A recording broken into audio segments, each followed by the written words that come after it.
Good morning, everyone. Muy Buenos buenas días a todos. Yo soy Silvana Luciani del Programa de Enfermedades No Transmisibles de la Organización Panamericana de la Salud y es un gran placer darles la bienvenida a este webinar de la OPS sobre diabetes. Good morning, everyone. I'm Silvana Luciani from the NCD program in Washington, D.C. at PAHO, and it gives me great pleasure to welcome Me da you mucho all. gusto darles la bienvenida a todos a este webinario sobre la carga de diabetes en la región de las Américas, estrategias para acometerla. O sea, hace 10 años desde se elaboró el plan de acción global de la CNTE que fijó una meta para reducir el aumento de diabetes para 2025. La verdad es que estamos lejos de conseguir esto. Entonces decidimos que convendría celebrar un webinario para hablar un poco sobre la situación de diabetes en las Américas. Nos complace mucho hoy el lanzar un análisis regional nuevo sobre la carga de diabetes para cada país en las Américas. Se llama los perfiles de diabetes en las Américas. Vamos a resaltar las tendencias, la situación epidemiológica y la verdad es que diabetes es una causa principal de discapacidad y muerte. De hecho, es la sexta causa de muerte en la región de las Américas. Se estima que hay 62 millones de personas que conviven con diabetes que necesitan tener acceso a atención y medicamento y apoyo continuado. Esto seguramente es una subestimación del número de personas que necesitan de atención por diabetes.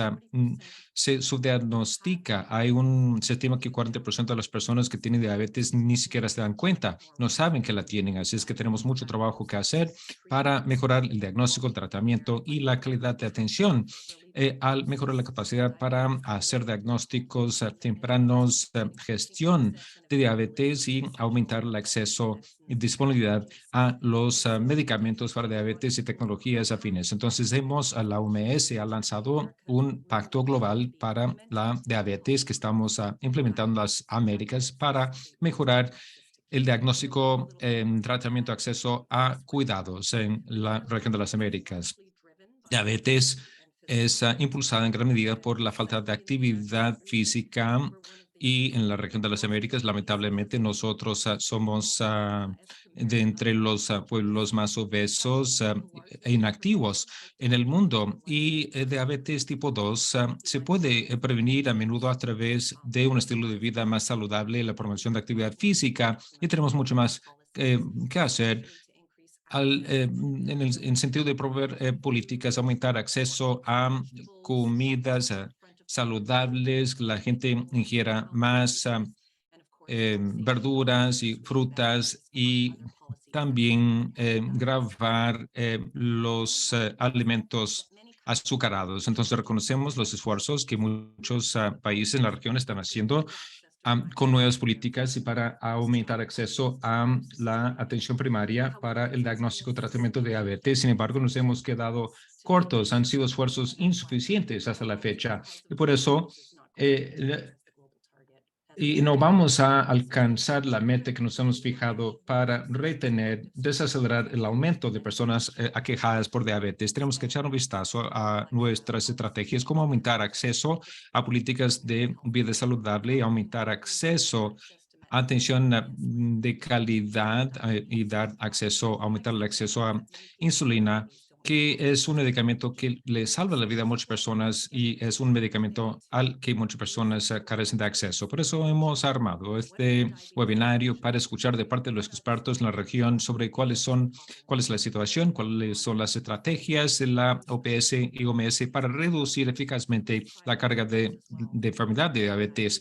Y también que nos hablen un poco nuestros socios, la Fundación Internacional de Diabetes, personas que conviven con diabetes y otros socios, Explan, por ejemplo, para hablar un poco sobre cuáles son las complicaciones que resultan de diabetes, las estrategias para reducir la carga de esa enfermedad. Entonces, ojalá este webinario vaya a fortalecer nuestra respuesta ante este mal. Entonces, les doy la bienvenida nuevamente a este webinario y presento a la moderadora de esta sesión, la asesora de la OPS sobre diabetes, la doctora Carmen Antini. Muchas gracias, Silvana. Muchas gracias por la bienvenida y por esas palabras tan importantes que nos diste al inicio. Muchas gracias a todos ustedes por estar conectados y especialmente muchas gracias por compartir parte de su tiempo con nosotros conversando acerca de este tema tan importante como es la carga de la diabetes en nuestra región. Quiero darles la bienvenida también a nuestro selecto grupo de panelistas. Tenemos a la doctora Bianca Hemmingsen, que es oficial médico para el manejo de las enfermedades no transmisibles en OMS, al doctor Guillermo Álvarez, que es presidente de la Sociedad de Nefrología e Hipertensión de América Latina, a la psicóloga clínica Ana Fernanda Sánchez, experta en educación y que es nuestra vicepresidenta para la Federación Internacional de Diabetes, y al doctor Marc Barone, que es el director general del Foro Intersectorial para el Combate de Enfermedades No Transmisibles en Brasil. Muchas gracias a todos ustedes. Espero que todos los quienes nos están viendo se entretengan tanto como nosotros en este webinar. Y sin más preámbulos, quisiera darle la palabra en primer lugar a Bianca con nuestra primera charla de hoy. Gracias, Bianca.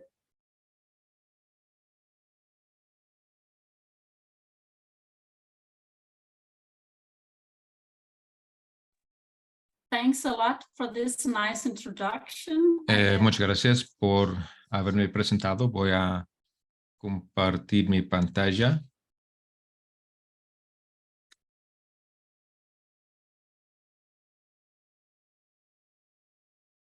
Thanks a lot. And yes, as mentioned by Dr. Silvana, as well Como ha as dicho la doctora Silvana, yo me llamo doctora Henningsen. Yo soy oficial médica a cargo de diabetes en la sede. Les voy a hablar un poco sobre la iniciativa que hemos lanzado recientemente, que es el Pacto Mundial, Pacto Global. Dado el aumento de diabetes a nivel global, la Asamblea Mundial de Salud ha adoptado la resolución para la reducción de la carga de diabetes a través de fortalecimiento, prevención y control de diabetes. Eso fue en mayo de 2021, instando a los Estados miembros a que prioricen la diabetes, y también la resolución hace una solicitud al director general para que fortalezca el programa de diabetes dentro de la OMS. Hay un total de 8 puntos. Voy a hablar sobre algunos de los componentes centrales. Primero, la solicitud de que se desarrollen objetivos y que se establezca una hoja de ruta para la consecución de esos objetivos. Los demás componentes están enumerados aquí. Promover tratamiento, armonizar los requisitos reglamentarios, establecer transparencia en los mercados, fortalecer mecanismos de financiamiento.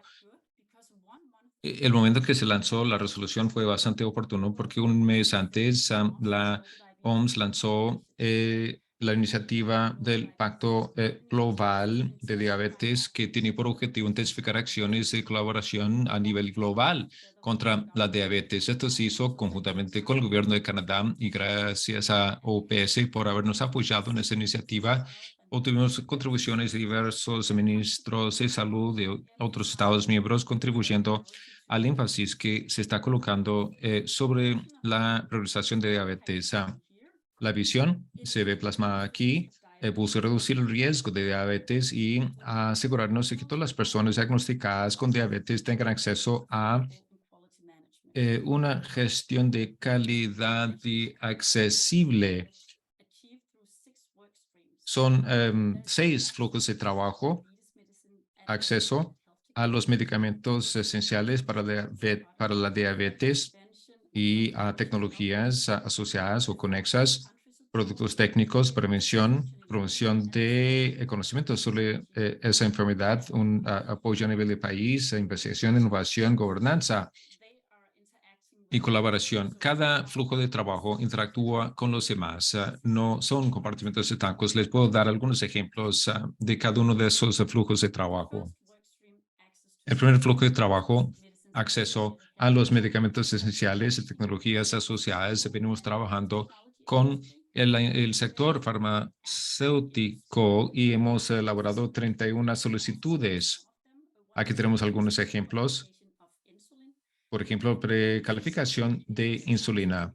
Esto lo tenemos como solicitud a la espera de que esto vaya a aumentar acceso a fuentes de insulina de calidad a nivel global. También insulina humana precalificada. Esto tuvo lugar en septiembre del año pasado.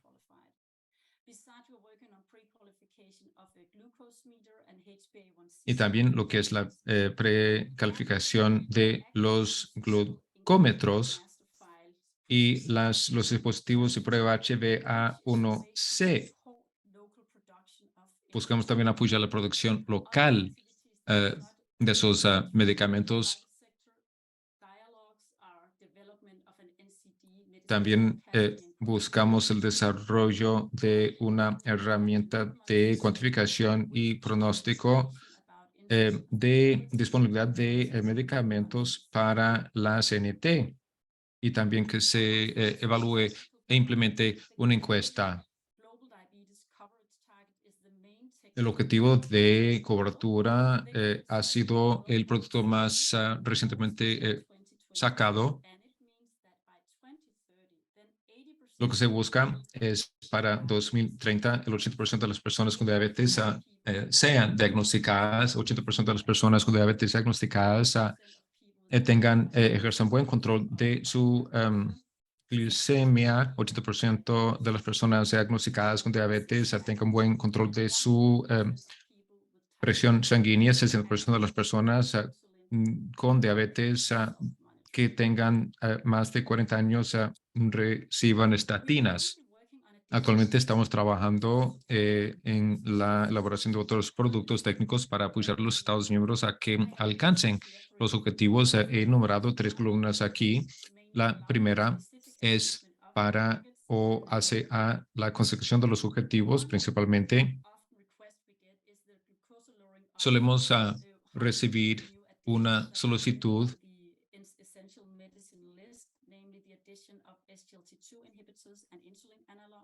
de que añadamos a la lista de medicamentos ciertos medicamentos. Eso tiene que actualizarse para reflejar los añadidos. Entonces también estamos elaborando lineamientos en lo que se refiere a niños y adultos aquejados de diabetes. Hemos recibido muchos datos no publicados que es importante en aquellos lugares con falta de acceso a electricidad y en situaciones humanitarias. Y también estamos trabajando en lo que es un marco global de monitoreo de objetivos para diabetes. Estamos actualizando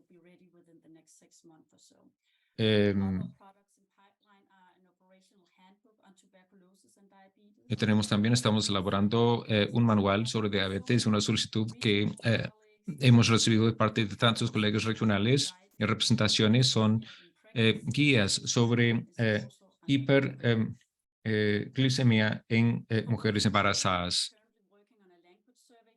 Número 3, estamos elaborando una encuesta global para personas que conviven con diabetes 2 para aquilatar diferentes enfoques y las necesidades comunitarias. También un plan de aceleración para parar la obesidad en 9 países en la región de las Américas. Y tenemos una colaboración muy buena con las partes interesadas en los departamentos de actividad física, nutrición y otros departamentos, todos los cuales están trabajando en pro de la prevención de diabetes. Apoyar a los países en las representaciones también es una prioridad. Hay diferentes actividades contempladas en el pacto apoyando la implementación del mismo. Como Silvana ha dicho, la OPS fue la primera región a adoptar ese pacto global y todas las representaciones han nombrado a un punto focal los cuales se reúnen con cierta periodicidad para hablar sobre la materia.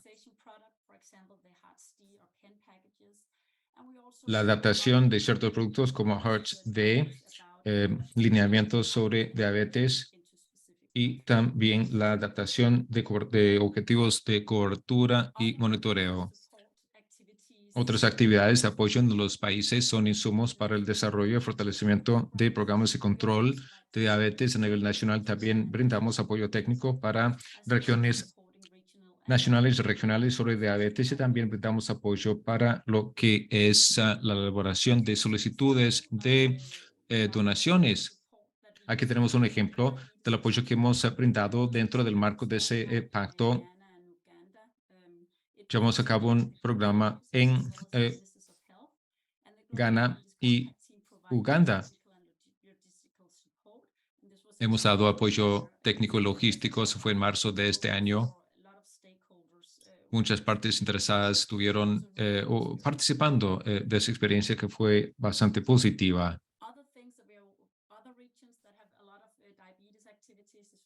Otras regiones en las que estamos viendo muchas actividades de combate a diabetes, SAERO, por ejemplo, que trabaja en lo que es brindar tratamiento sobre cascada para diabetes y hipertensión para reducir los factores de riesgo. Eso en Sudeste Asiático. El Pacto Global también ha participado en lo que son las propuestas de país al Fondo Global, trabajando con, con talleres presenciales y virtuales en Zimbabue y Tanzania, patrocinados por AFRO para desarrollar propuestas de financiamiento. Y las propuestas se concentraron en tuberculosis, diabetes y VIH y diabetes. Bloque de trabajo número 5, investigación e innovación. Estamos trabajando actualmente en lo que es una agenda de investigación para mejorar la prevención y gestión o manejo de diabetes en países de bajos y medianos ingresos para 2030. También hemos creado un grupo asesor técnico de expertos sobre la investigación sobre la CNT y la innovación, trabajando con 12 miembros de todas las regiones de la OMS. Aparte de esa agenda priorizada de investigación, también tenemos ese grupo técnico de expertos, repito, sobre NT, con 12 miembros de las 6 regiones. Cubre una gama amplia de esfuerzos de investigación. El sexto flujo de trabajo también es muy importante. Como pueden ver, la colaboración es sumamente importante dentro del contexto de ese pacto global. Colaboramos con muchas partes interesadas. Colaboramos con las oficinas regionales y las representaciones, los Estados miembros, como he dicho en la pantalla anterior. Tenemos formas diferentes de colaborar con otras partes interesadas. Tenemos el grupo técnico asesor sobre diabetes. También hay 12 expertos con los que colaboramos en todas las regiones con diferentes niveles de conocimiento técnico, clínicos, académicos, que brindan asesoría sobre productos técnicos, diabetes. Terminamos la convocatoria, la última convocatoria, y hubo mucha expresión de interés. Me da mucho gusto ver que hay tanta gente interesada en participar de ese esfuerzo colaborativo. Luego tenemos el foro que reúne a actores no estatales con la finalidad de compartir información. Se reúnen 2 veces al año. En noviembre será la próxima reunión de ese grupo. Son 100 partes interesadas que participan de ese foro. Una consultoría de personas que conviven con diabetes. Esto se ha reunido 3 veces y más tarde este año se va a reunir nuevamente. Y también estamos participando con el sector privado a través de un diálogo. Hay diferentes actividades que tenemos planeadas. No voy a explayarme sobre todas. Hay actividades relativas a la Asamblea General de Naciones Unidas el próximo mes. Hay varias formas en que podemos solicitar colaboración. Nos encantaría que cada vez más entidades y personas colaborasen con nosotros.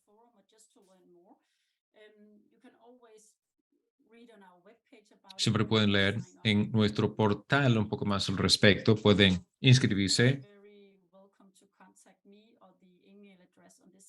Y esto a la orden en el caso de que quieran entrar en contacto conmigo directamente. Emitimos un comunicado de prensa mensual que enviamos a 700 entidades interesadas y pueden también apuntarse para recibir ese newsletter, esa nota de prensa. Entonces,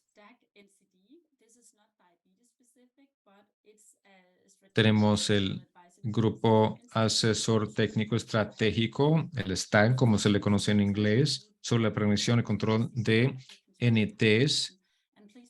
Tiene un plazo límite del 1 de septiembre para participar de ese grupo. Entonces, esto concluye lo que yo quería decir. Agradezco mucho su atención. Pueden plantear las preguntas que quieran. Pueden escribirme directamente a través de mi correo electrónico que se ve en la pantalla.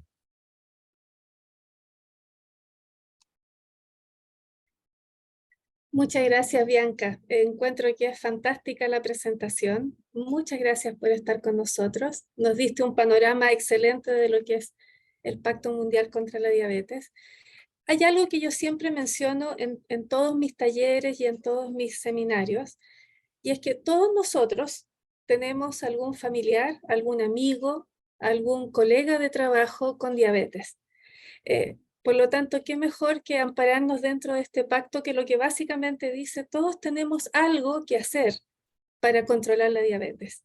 Y lo otro que siempre digo en tono de broma es que la diabetes va a conquistar al mundo, pero nosotros vamos a conquistar la diabetes.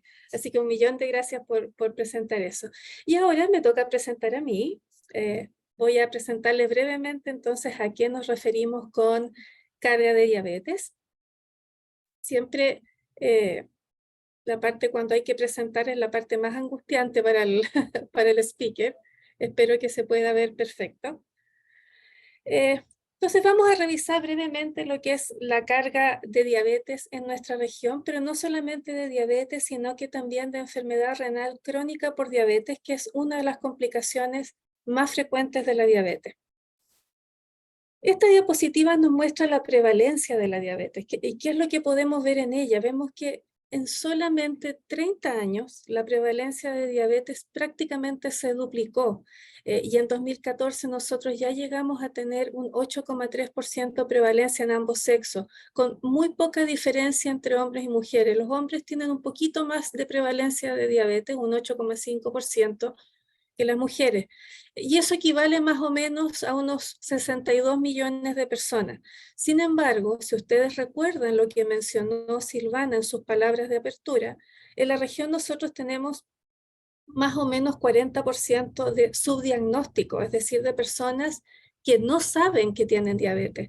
Por lo tanto, si a estos 62 millones nosotros les agregamos ese 40% que no sabe que tiene diabetes, superamos con creces los 100 millones de personas afectadas.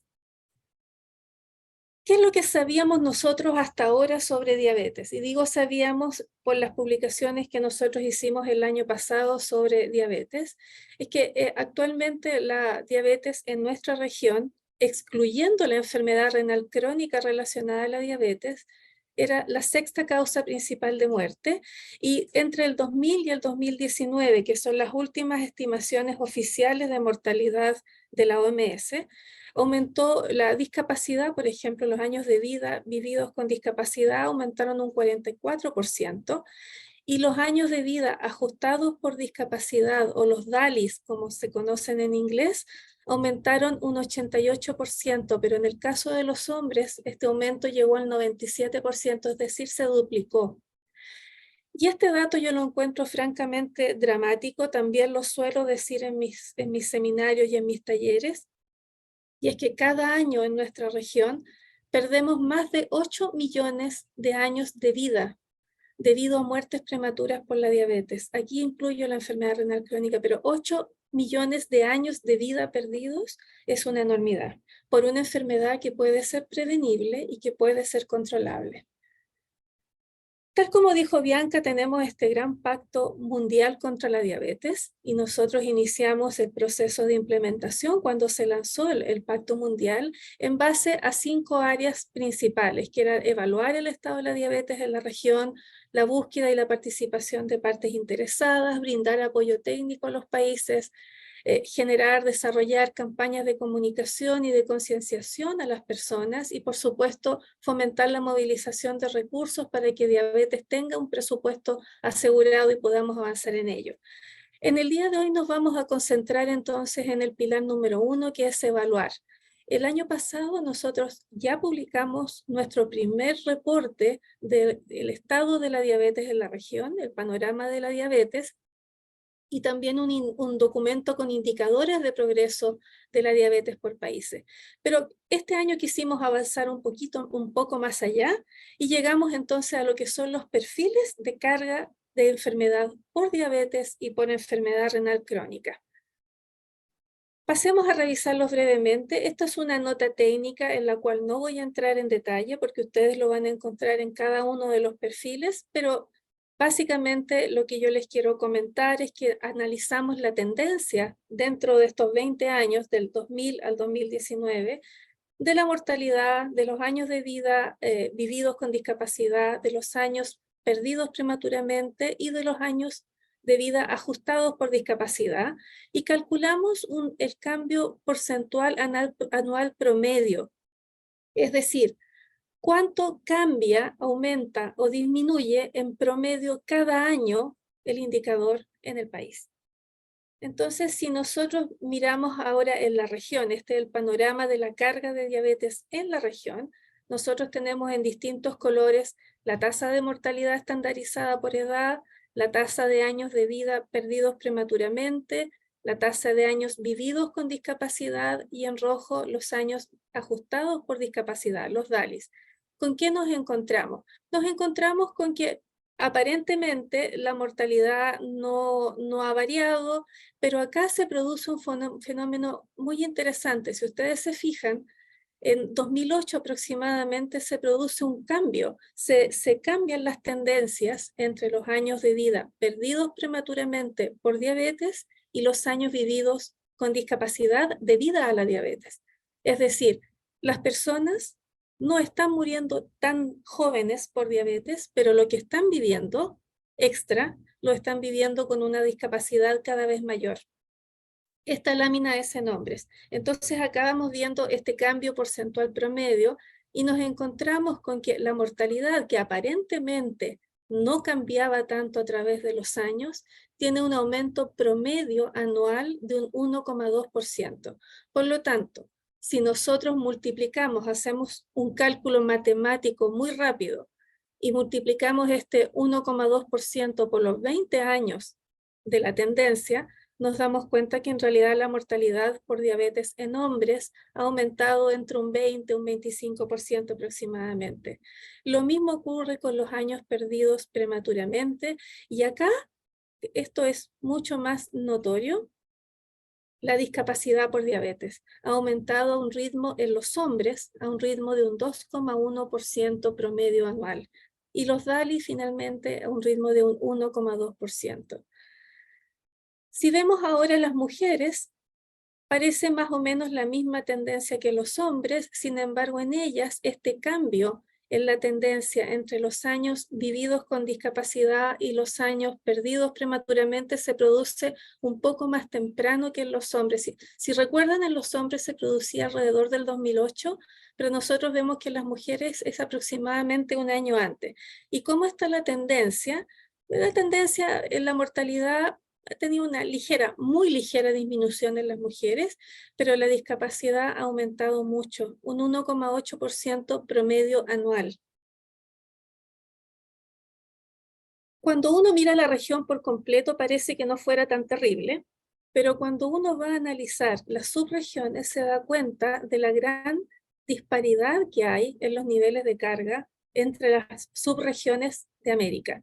Acá yo solamente les tengo la lámina con discapacidad, años vividos con discapacidad por tema de tiempo, no vamos a discutir más, pero ustedes se pueden dar cuenta que en todo momento el Caribe no latino desgraciadamente tiene la tendencia numérica más alta y más pronunciada. Sin embargo, cuando analizamos los cambios porcentuales anuales promedio, nos encontramos con que América del Norte, que aparentemente no está tan mal, es una región que está aumentando a un ritmo de aproximadamente 3% anual la discapacidad debida a la diabetes. Es decir, si multiplicamos este 3% por 20 años, nos encontramos con un porcentaje de aumento aproximadamente de 60%, es un incremento muy, muy dramático.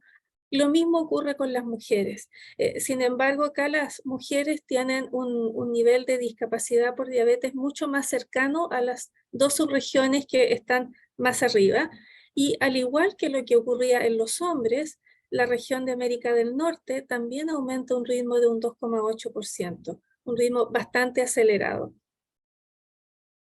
Veamos qué ocurre con la enfermedad renal crónica, que si bien numéricamente, porque esto es parte de la enfermedad por diabetes, numéricamente es menor, la tendencia es dramática. Ustedes pueden ver acá en color violeta o morado en sus computadores que América Central, México y el Caribe Latino tiene una tendencia considerablemente mayor al alza que el resto de las subregiones. Y es así como nos encontramos que en el caso de esta subregión, ellos están aumentando en los hombres los años vividos con discapacidad a un ritmo de un 1,8% anual. Lo mismo, multipliquemos este 2% por 20 años y nos encontramos con un aumento muy, muy grande entre 2000 y 2019. Lo mismo, desgraciadamente, con las mujeres y nuevamente Centroamérica es la región que presenta el incremento más acentuado. Entonces, eso fue el panorama regional, pero nosotros quisimos mostrarte, quisimos desarrollar perfiles nacionales, de manera que ustedes pudieran tener acceso a una información más detallada para cada país.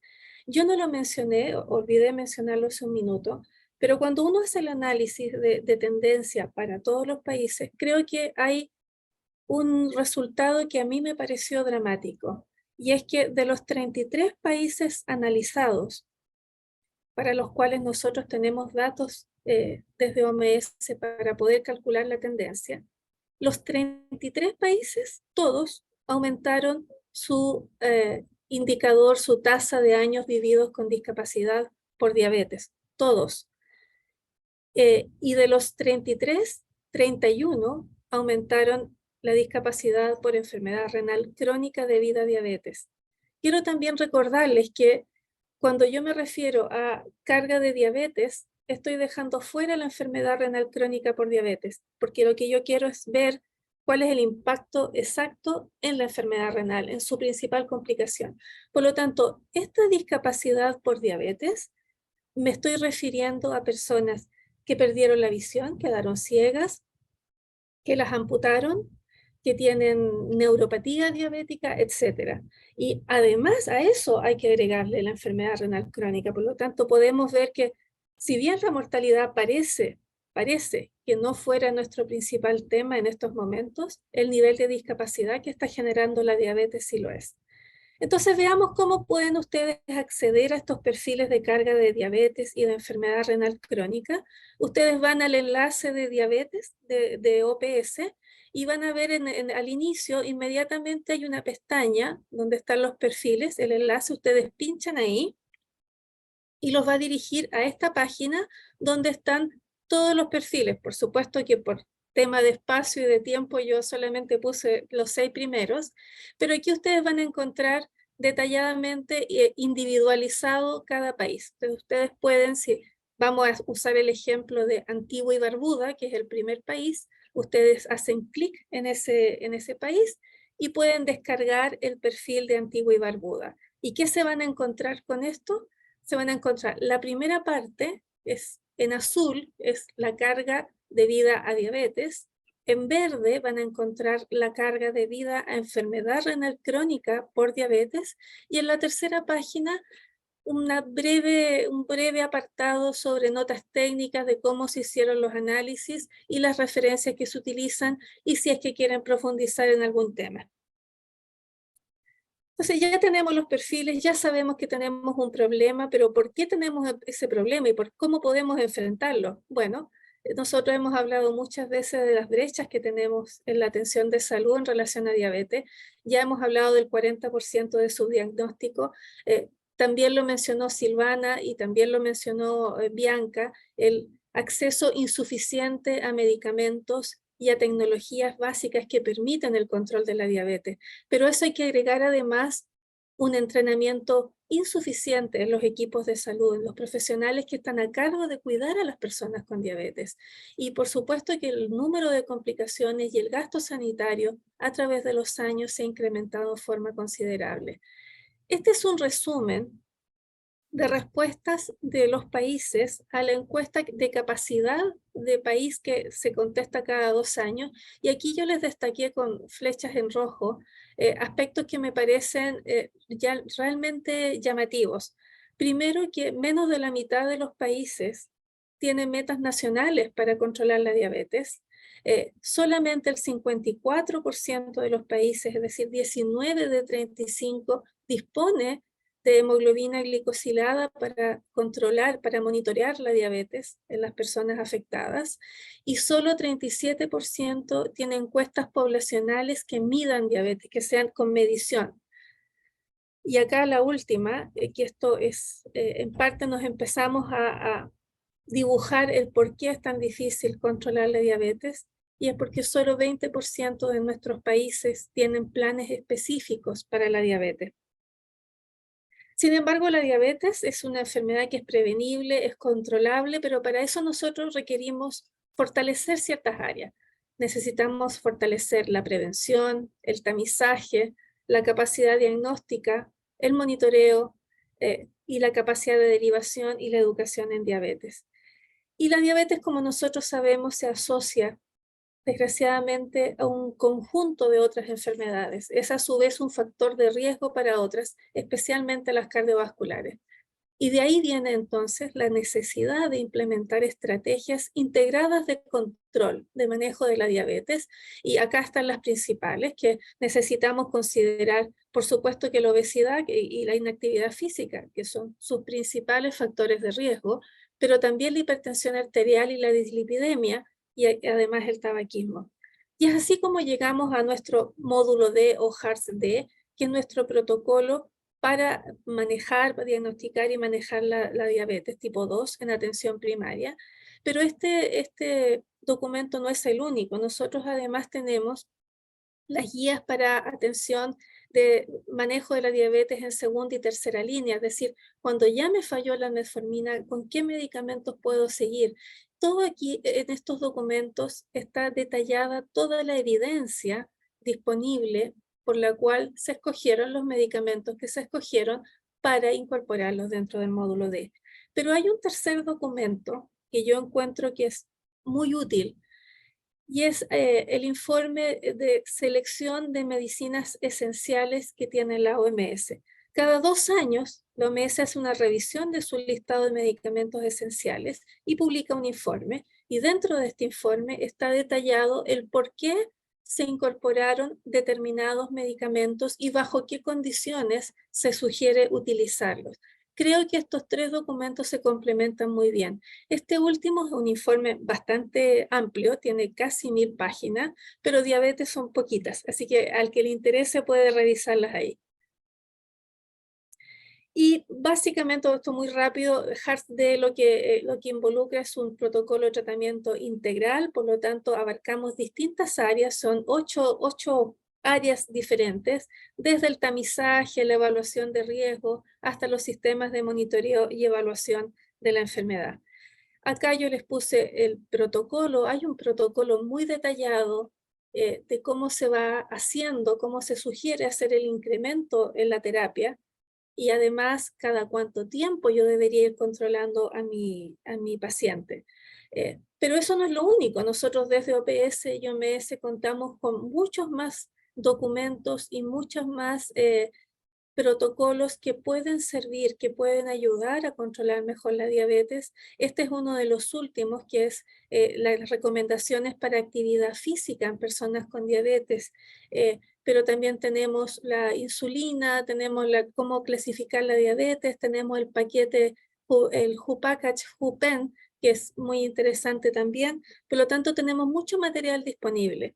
Y con eso yo detengo mi presentación. Les quiero dar las gracias por haberme escuchado. Cualquier pregunta que ustedes tengan, por favor, la van haciendo en el chat. Si no alcanzamos a responderlas todas al final de la presentación, nosotros después podemos responderlas. Es importante que nos dejen su correo y cosa de poder responderlas vía email. Entonces, sin más demora, quiero darle la bienvenida ahora a Mark Baroni, para que nos dé su charla sobre desde el punto de vista de las personas afectadas con diabetes. Gracias, Mark.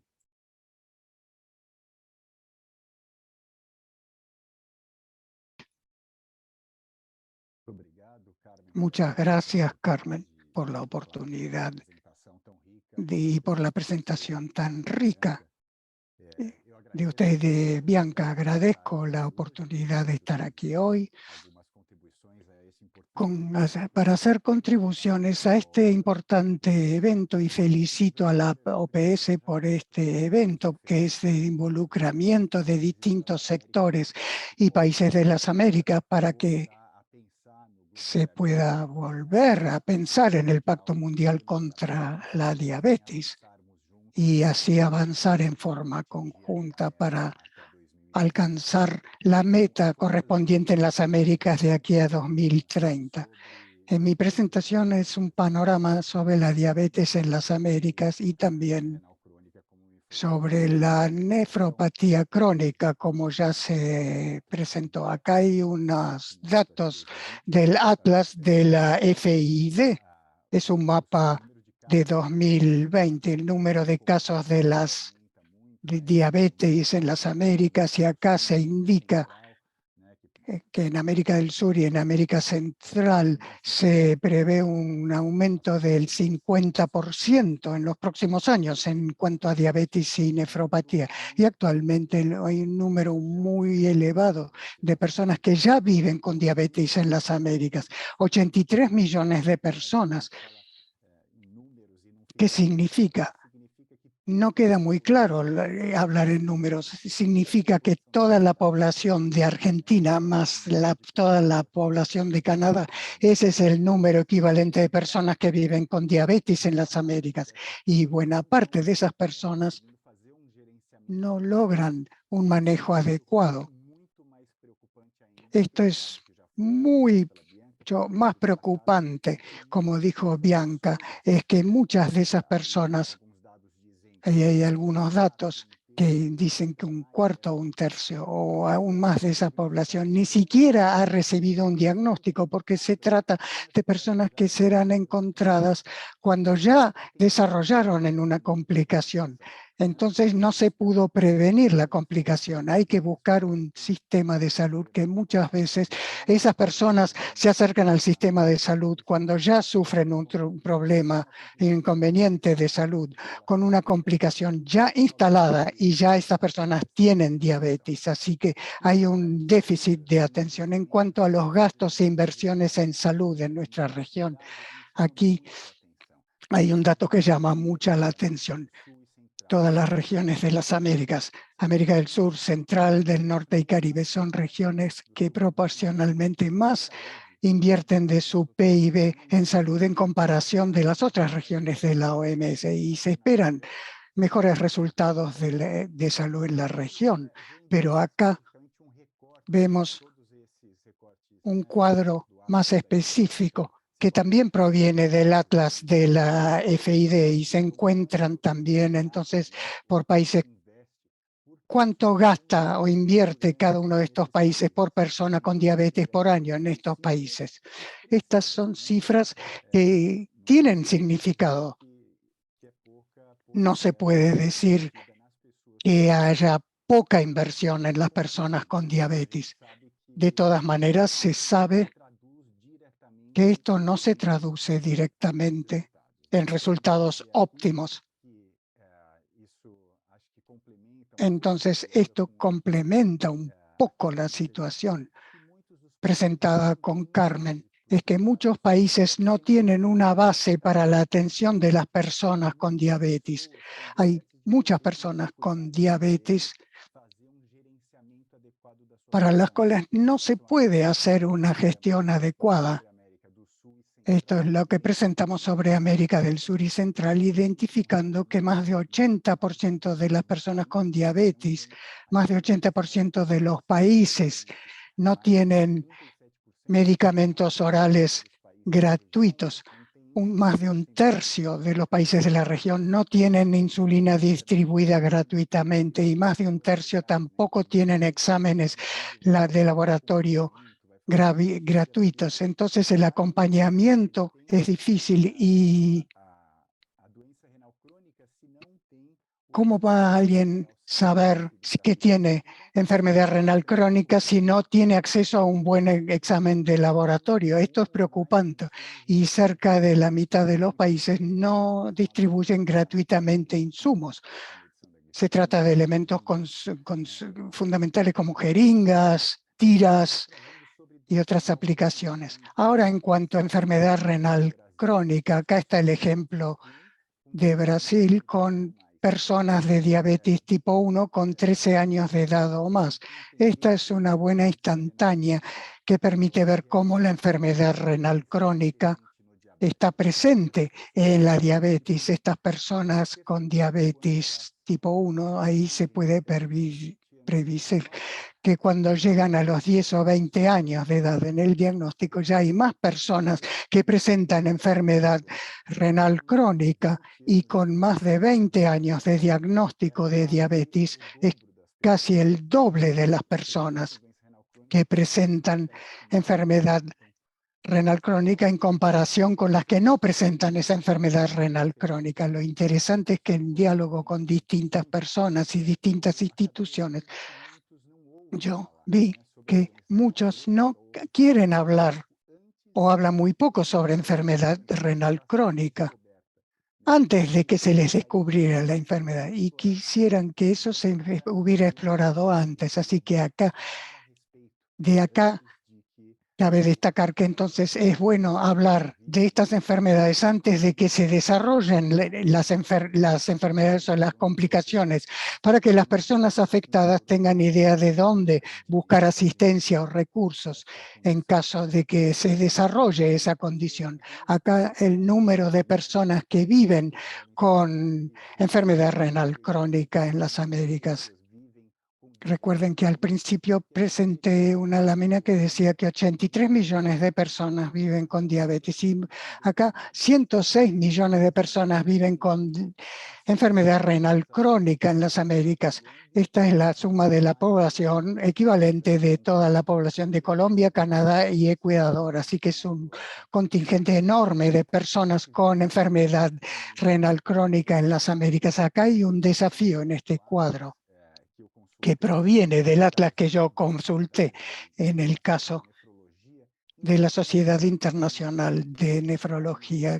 De acá se indica que en distintos países de la región hay carencia de profesionales líderes en estas enfermedades, así que se necesitan cuidados y servicios y las personas que necesitan esas atenciones especiales tendrán dificultad en encontrar esos especialistas. Y esto también ocurre en países de altos ingresos, y lo cual indica que muchas personas no son diagnosticadas en forma precoz. Esto es un problema porque les impide acceder a un mejor tratamiento y atención de su enfermedad. Acá está la perspectiva de alguien que vive con enfermedad renal crónica. Esta fue una investigación mundial o una encuesta mundial también por la Sociedad Internacional de Nefrología. Y acá se ven los impactos principales. Hay impactos financieros en cuanto a acceso a centros de tratamiento y profesionales de tratamiento de esa enfermedad. También hay acceso limitado a medicamentos, pero llama mucho la atención que 70% de las personas dicen que hay una falta de políticas públicas eficaces en cuanto a atención de la enfermedad renal crónica. Así que a esto hay que destacarlo.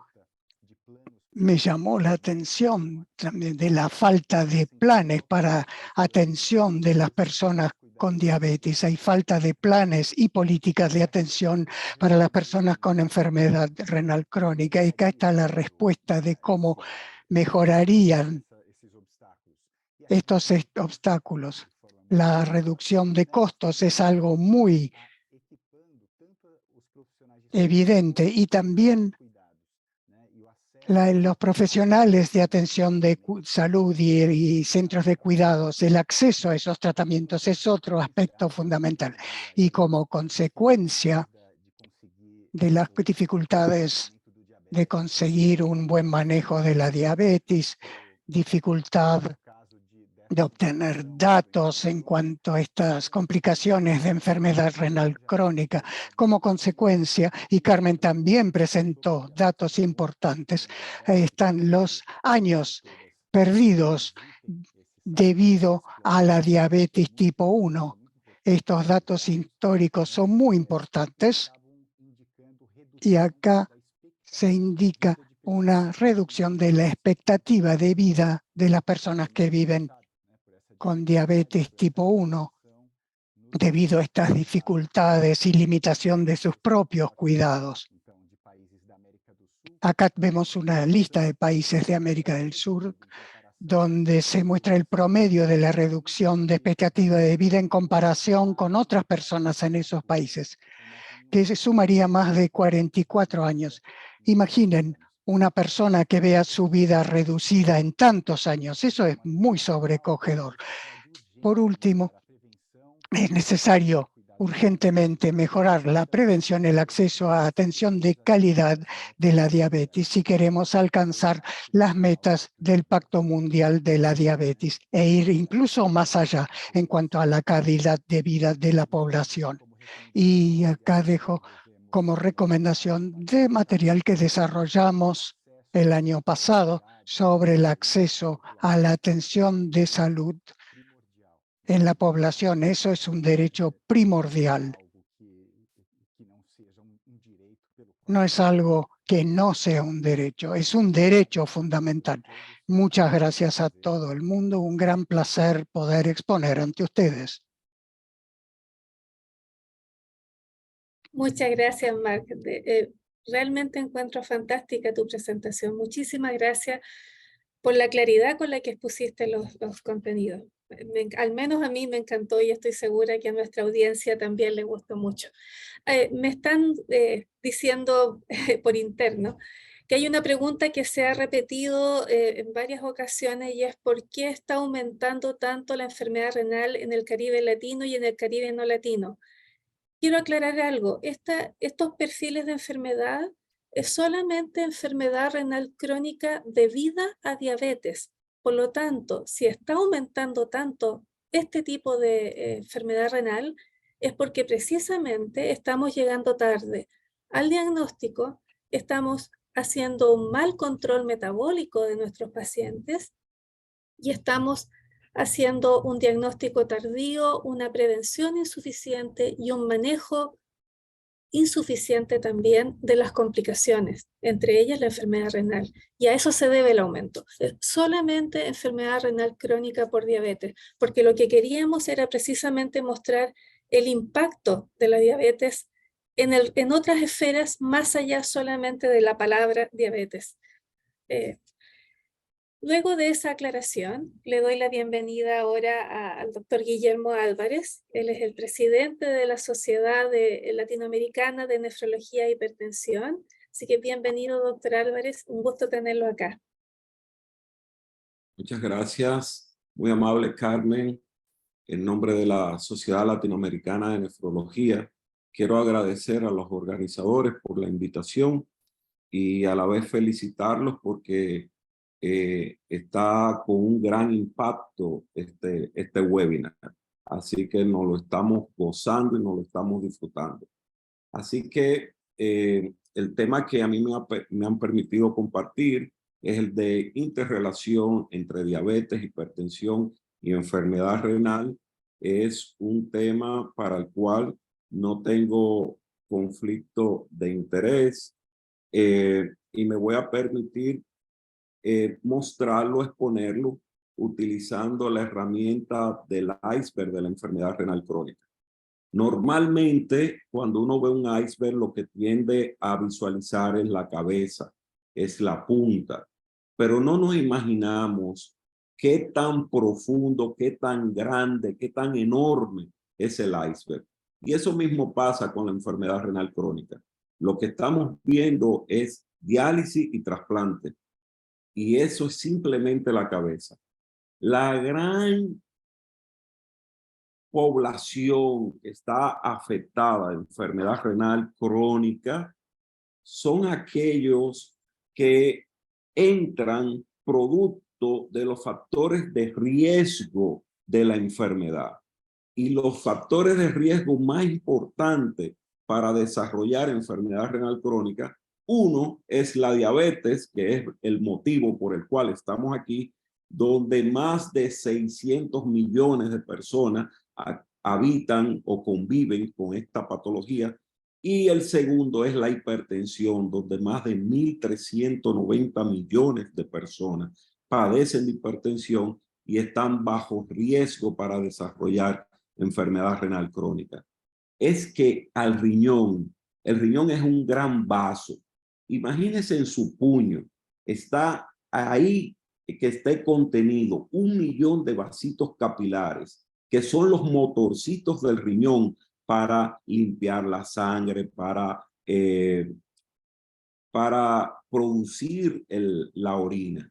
Entonces, esos vasitos capilares van a ser afectados por todo lo que afecte los vasos capilares, y entre ellos está la diabetes, número 1, muy importante, la hipertensión arterial, los problemas cardiovasculares, la obesidad, el uso del tabaco y aquellas personas que han tenido historia de tener un familiar con enfermedad renal crónica. No me voy a referir a los más de 60 años porque obviamente todo ese conjunto de factores predisponentes para enfermedad renal es importante y afecta de una forma cuantiosa los riñones y la población a nivel mundial. Por eso decimos que este problema de enfermedad renal se está convirtiendo en una pandemia silente.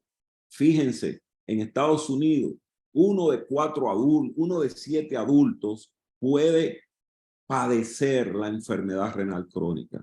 Y en las personas que tienen diabetes, 1 de cada 3. Y en las personas que tienen hipertensión, 1 de cada 5. Pero el problema no es la gran cantidad de pacientes que se van a producir por esta patología de base, sino es que 9 de cada 10 personas que tienen enfermedad renal crónica no saben que tienen la patología, no saben que tienen la enfermedad, porque esto no duele, da unos síntomas muy vagos y entonces las personas tienden a descuidarse, a chequearse.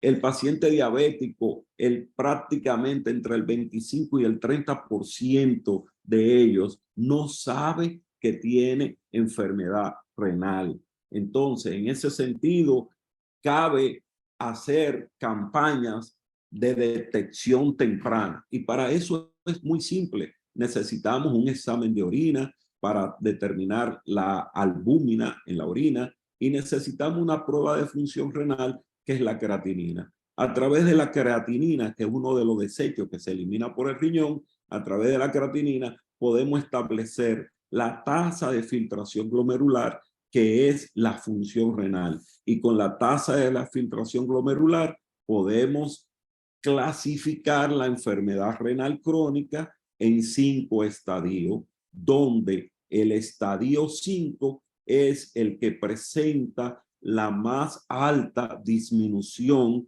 de la función renal, menos de 15. Pero también a través de la eliminación de albúmina podemos clasificar o subclasificar la enfermedad renal de acuerdo a su producción. ¿Cuál es la importancia de esto? Que mientras más albúmina produzca y mientras más baja esté la tasa de filtración glomerular, más riesgo de progresión de enfermedad renal crónica hacia estadios terminales que necesiten diálisis o tratamiento sustitutivo y trasplante.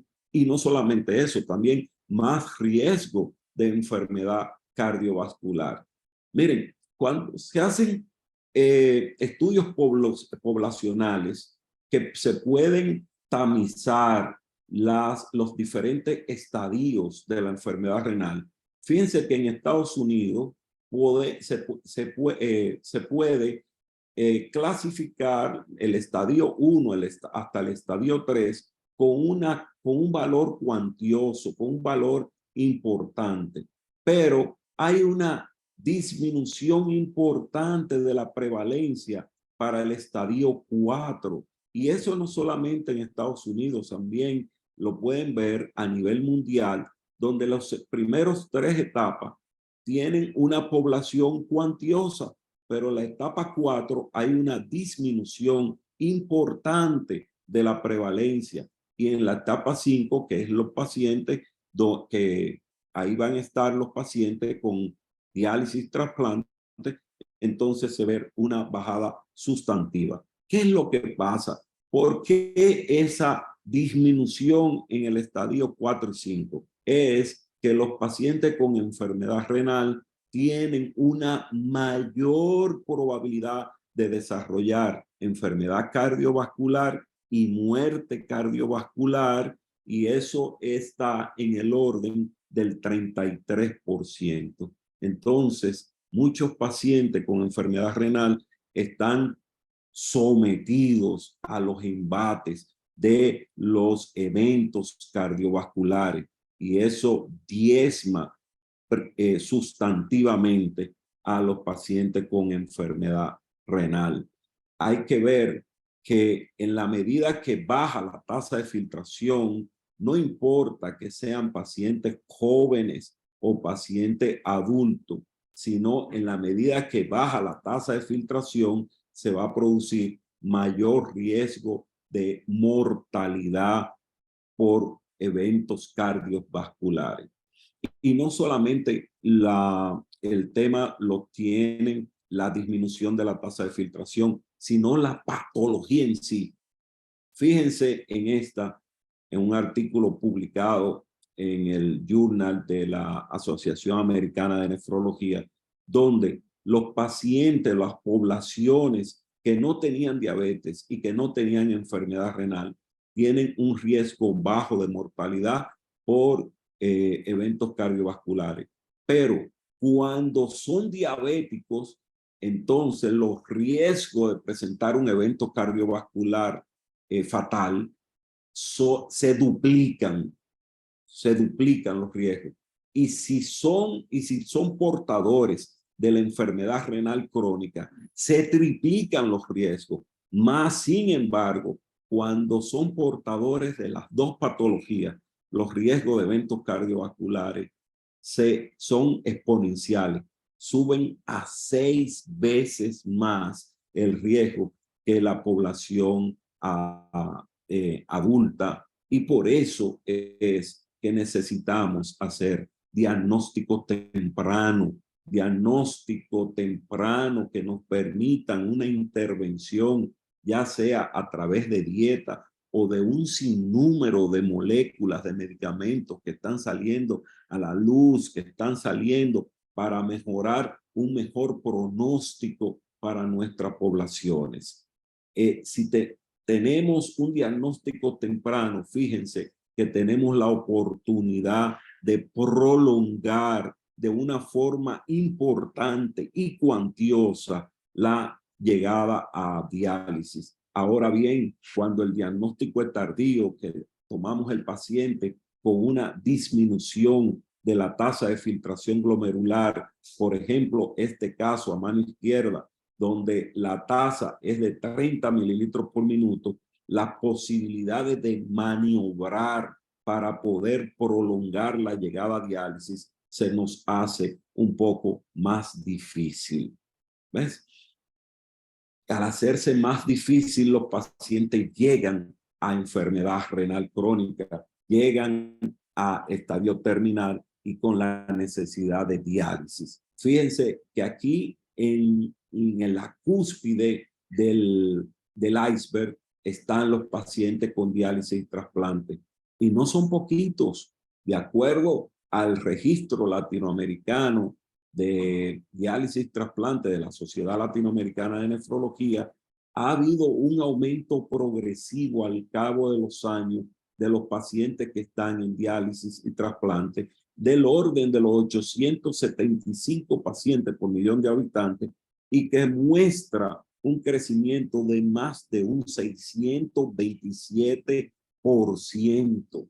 Y esto es el dato que nosotros utilizamos para decirle a los organismos de tomas de decisiones: la enfermedad renal crónica se está convirtiendo en una pandemia silente en la que la carga de la enfermedad, que ya se ha hablado, va a presentar una alta prevalencia. Hacia el 2017 teníamos 57 millones y Mark ha mostrado 106 millones hacia el 2021. Pero no solamente la alta prevalencia, sino la mortalidad. En América Latina, la mortalidad se duplica en los pacientes en diálisis y trasplante, se duplica comparándola con la mortalidad mundial. Y los efectos en años de vida perdidos, en años de vida ajustados por discapacidad, son grandes, son cuantiosos. Pero no solamente ahí, sino que también vemos que el costo de la enfermedad renal crónica es muy alto, tan alto que el costo de los pacientes en diálisis y trasplante representa entre el 1.5 y el 7% de los presupuestos de salud de los ministerios de muchos países. De aquí que nosotros entendemos que la enfermedad renal crónica tenemos que salirle al frente, pararla y aumentar, unir fuerzas. Y por eso estamos aquí, para sumarnos en pro de la lucha en contra de la diabetes, en contra de que se siga expandiendo, bajo el entendido que la diabetes representa el 40% de los pacientes que están en diálisis en estos momentos. Concluimos planteando que se hace necesario la detección temprana y la intervención terapéutica. Screening con albuminuria y con creatinina para la detección temprana deben ser incluidos en la plataforma de detección cardiovascular para que de esa forma nosotros podamos reducir muerte cardiovascular, disminuir la llegada a diálisis y disminuir los costos en salud. Gracias a ustedes por escucharnos. Gracias a los organizadores y estamos aquí para responder cualquiera de las preguntas. Muchas gracias, Carmen.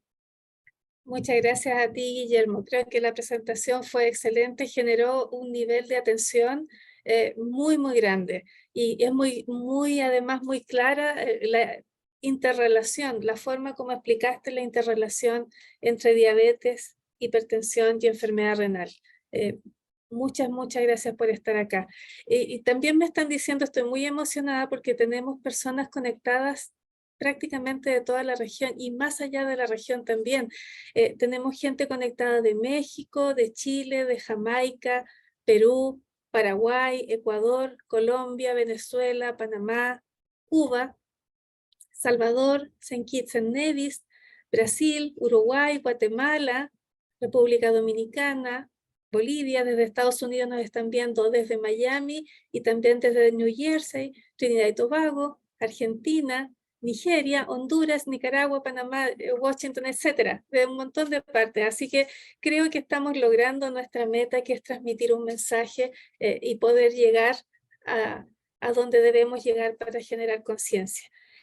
Pasemos ahora a darle la bienvenida a Ana Fernanda. Ana Fernanda es psicóloga clínica y es la vicepresidenta de la Federación Internacional de Diabetes. Y ella nos va a hablar de un tema muy importante, cuáles son los aspectos psicosociales de la enfermedad. Muy bienvenida, Fernanda. Muchas gracias por estar acá. Muchísimas gracias a todos ustedes. Muchas gracias a toda la organización de OPS de este magnífico evento. Estamos muy contentos como IDF de ser parte de esta iniciativa y poder crear conciencia en nuestra población en temas muy importantes como son en este caso los aspectos psicosociales de la diabetes. Como me presento, soy Ana Fernanda Sánchez, tengo una maestría en educación y manejo de la persona con diabetes. Soy psicóloga clínica, vicepresidenta de profesionales de la salud de IDF y justamente estoy en representación de esta organización para poder conversar con ustedes sobre este importante tema y sobre todo poder generar esa conciencia de uno de los aspectos muy importantes también que debe tener en este caso el control y el cuidado de la diabetes. La diabetes mellitus en la actualidad es una de las condiciones crónicas transmisibles más comunes en las sociedades contemporáneas. Esto nos dice que debemos comenzar a tomar conciencia y comenzar a trabajar en el cuidado y control de la enfermedad. También tenemos algunos factores sociales muy importantes que intervienen en nuestra comunidad, como son el tema de los factores culturales y económicos. Una de las dos circunstancias que muchas de las veces no podemos evitar es el tema cultural que tenemos en cada una de nuestras sociedades.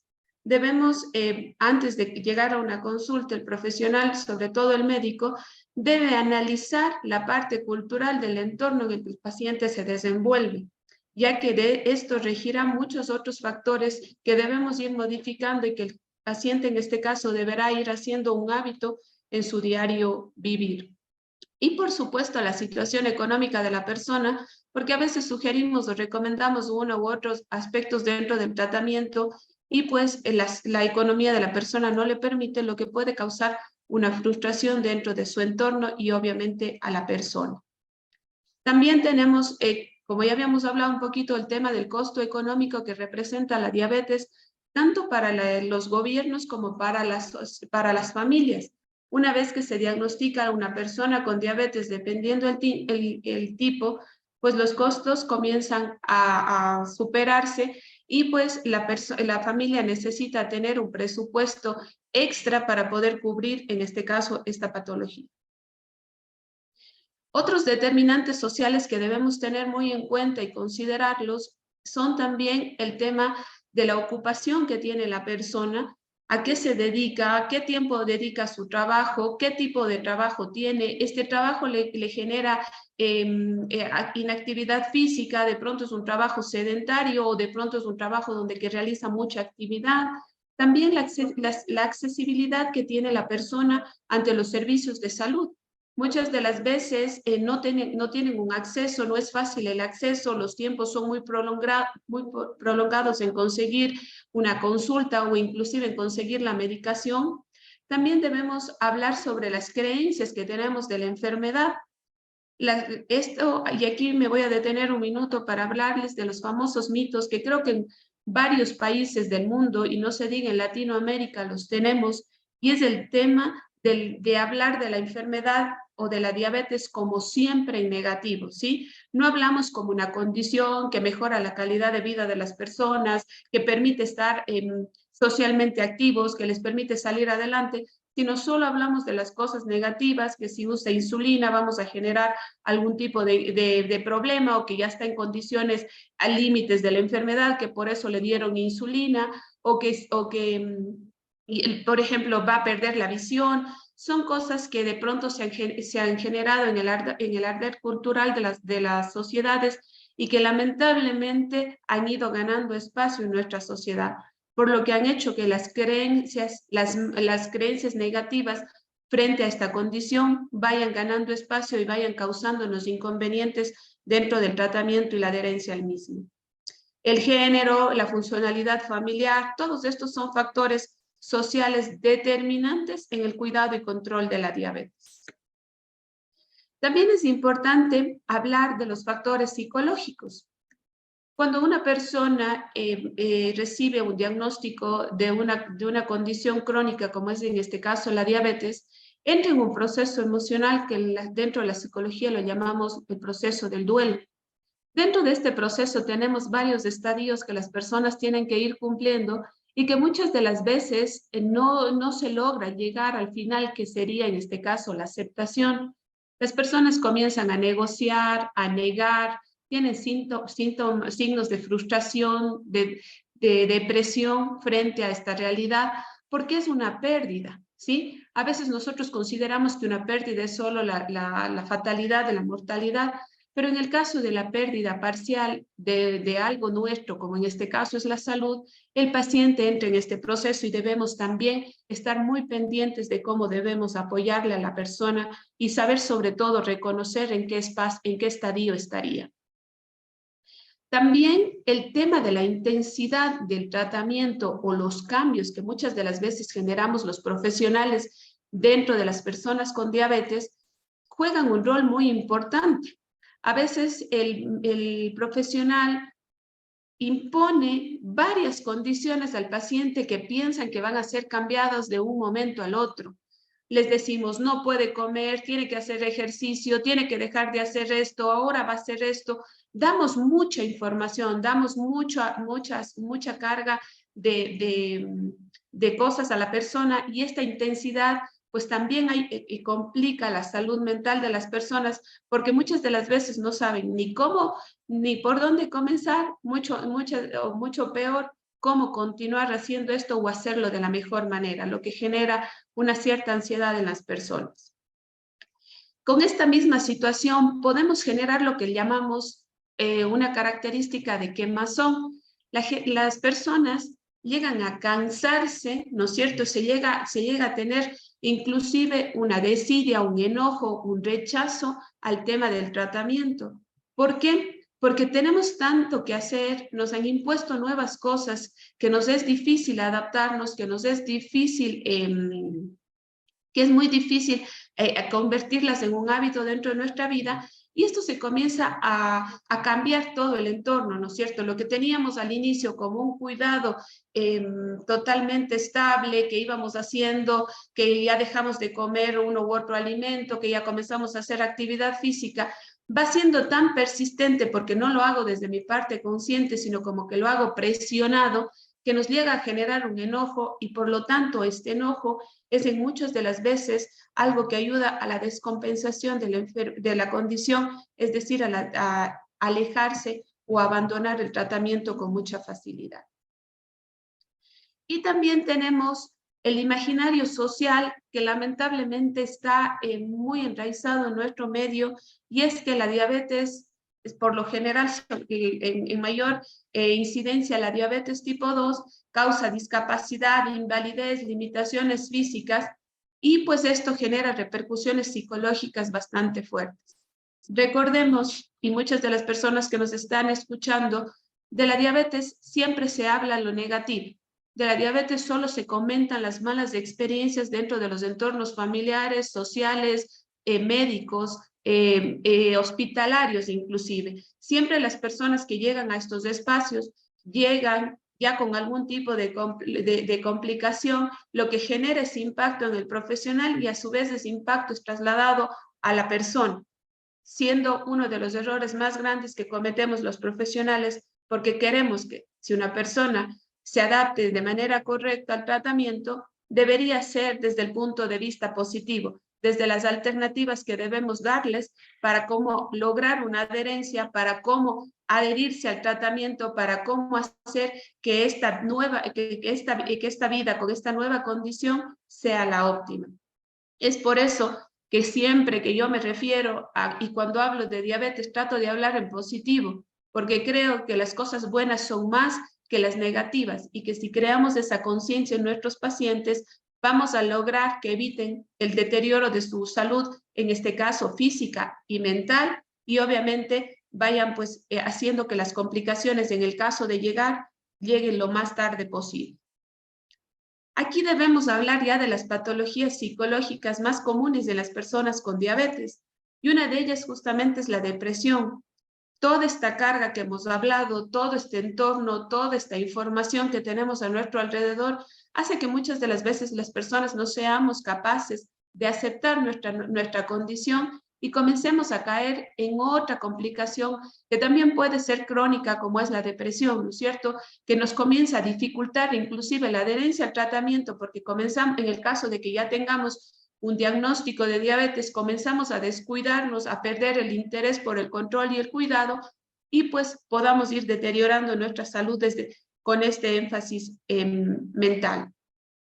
Y pues por supuesto la ansiedad, que esta es una de las patologías que más se demuestra, ¿no es cierto? Porque a veces tenemos estadios en que nuestro paciente está muy bien controlado, está compensado, como nosotros decimos, pero de buenas a primeras comienza con algún tipo de ansiedad, ¿no es cierto? Sobre todo, otra de las complicaciones son los trastornos alimentarios. Comienzan los atracones de comida, comienzan a comer en grandes cantidades o también, lamentablemente, dejan de comer. En el caso de las personas con diabetes tipo 1, sobre todo las mujeres, a veces por el cuidado de su peso, en las jóvenes, en las adolescentes, por el cuidado de su peso, por la parte de la belleza, dejan de comer, dejan de colocarse insulina.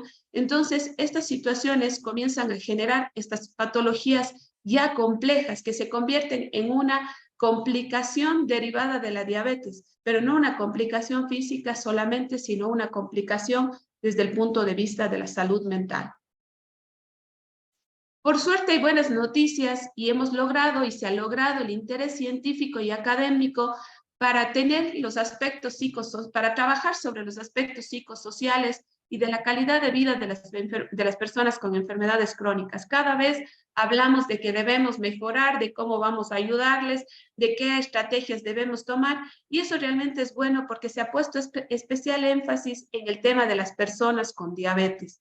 Esto quiere decir que ya nos estamos dando cuenta de que debemos hacer mucha injerencia en el aspecto social, psicológico y, por qué no decirlo, psiquiátrico del control de la persona con diabetes. No podemos trabajar solo la parte clínica, no podemos trabajar solo la parte de la medicación o de la insulina, sino debemos también lograr ese control emocional que las personas con diabetes, sus familias y la comunidad que está en su entorno deben tener. Y por supuesto, aquí debemos hacer un espacio más, que es el tema de la educación. El momento que nosotros apoyamos estas áreas y educamos a las personas, vamos a evitar lo que nos ha reunido esta mañana, que es justamente el tema del deterioro de la salud de las personas con diabetes y evitar llegar a las complicaciones.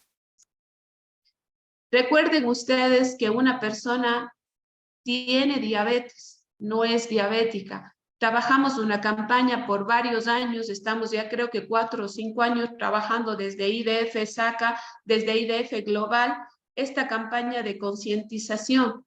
Las personas tenemos la enfermedad, mas no la enfermedad nos tiene a nosotros. Así es que nos encantaría que todas las personas que nos están acompañando esta mañana, desde hoy, vayan motivándose a tratar a las personas con diabetes como se debe, ¿sí? Esta persona tiene diabetes, mi familiar, mi papá, mi paciente tiene diabetes. Demorémonos unos segundos más, pero esta es una de las frases que ayuda a que la persona se adhiera de mejor manera al tratamiento. ¿Qué les parece? Es algo interesante de conocer. Y pues siempre me gusta despedirme con una postal de mi ciudad, justamente iluminada con las cúpulas de azul, que es una de las campañas que la IDF motiva desde hace muchos años para el 14 de noviembre, que iluminemos espacios, monumentos o lugares importantes de nuestras ciudades de azul para recalcar el cuidado que debemos tener sobre esta condición en cada una de nuestras ciudades. Por el Día Mundial de la Diabetes en el 2021, en Cuenca se iluminaron las cúpulas de la catedral. Es justamente la ciudad desde la que me estoy comunicando, Cuenca, Ecuador, y quiero agradecerles a todos ustedes por su atención, a Carmen y a todo el comité organizador de OPS por haberme invitado a participar esta mañana.